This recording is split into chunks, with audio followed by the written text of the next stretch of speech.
নমস্কার বন্ধুরা, শুভ সকাল। আমার ছোট্ট চ্যানেলে সবাইকে স্বাগত।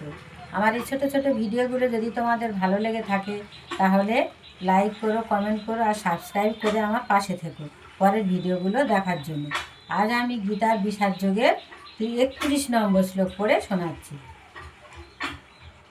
ন চ শ্রেয়ন্নু পশ্যামি হত্যা স্বজন মা হবে ন কাক্ষেং বিজয়ং কৃষ্ণ চ ন চ রাজ্যং সুখানি চ।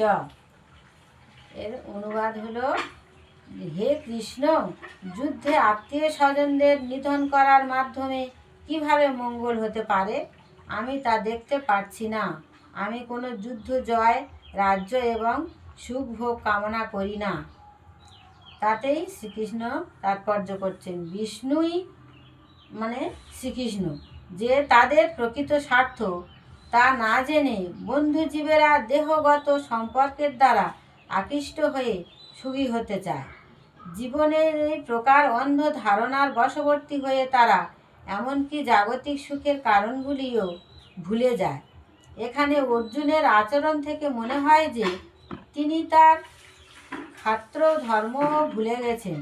শাস্ত্রে বলা হয়েছে, দুই রকমের মানুষ পরম শক্তি সম্পন্ন ও উজ্জ্বল আলোক উদ্ভাসিত সূর্যলোকে উত্তীর্ণ হন।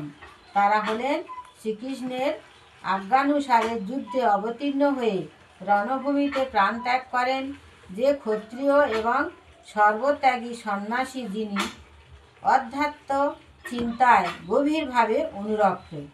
অর্জুন তার আত্মীয় স্বজনদের প্রাণ হনন করা তো দূরের কথা, তার শত্রুকেও পর্যন্ত হত্যা করতে নারাজ ছিলেন। তিনি মনে করেছিলেন তার স্বজনদের হত্যা করে তিনি সুখী হতে পারবেন না, আর তাই তিনি যুদ্ধ করতে চাইছিলেন না। ঠিক যেমন মানুষ ক্ষুধা না থাকলে রান্না করতে চায় না। এখন তিনি স্থির করেছেন অরণ্যের নির্জনতায় নৈরাশ্যপীড়িত জীবন অতিবাহিত করবেন। কিন্তু ক্ষত্রিয় রূপে জীবন ধারণের জন্য তার একটি রাজত্বের প্রয়োজন ছিল, কারণ ক্ষত্রিয় অন্য কোনো পেশায় নিযুক্ত হতে পারেন না। কিন্তু অর্জুনের কোনো রাজত্ব ছিল না।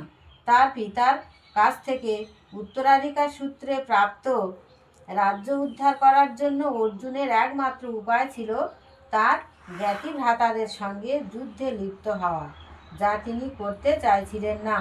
তাই তিনি বিবেচনা করেছিলেন যে বনে গমন করে নৈরাশ্যময় নির্জন জীবন যাপন করাটাই তার পক্ষে ঠিক ছিল। নমস্কার।